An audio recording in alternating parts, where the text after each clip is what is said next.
طبعا انت عارف الباميه شوكتني. الباميه شوكتني، اسطوره الباميه شوكتني. ما اروحش الغيط. ما دي كنت بغنيها بقى يا استاذ اشرف واحنا في الغيط. ايوه كان عندي 10 سنين وكنت ماشيه اغنيها ورا امي كده. جت في دماغي بعد ما اتجوزت وخلفت وجوزي مات. الله يرحمه. جت في دماغي غنيتها وانا قاعده كده بقى. بس كانت جميله. حكيت بقى للمدام كنت في اليوم ده جايه من الغيط جايبه باميه وجايبه بدنجان وقاعده بطبخ. وكمني ما فيش حد معايا يستنيني، كل واحد في شقته وانا قاعده لوحدي. غنيتها حلوه. نزل عليا هيثم ده بيقول لي يما الله الاغنيه الحلوه دي يما. قلت له كنا بنغنيها زمان. املت بغنيها تاني والنبي.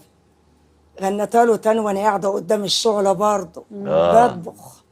اتاب الواد رفعها فوق.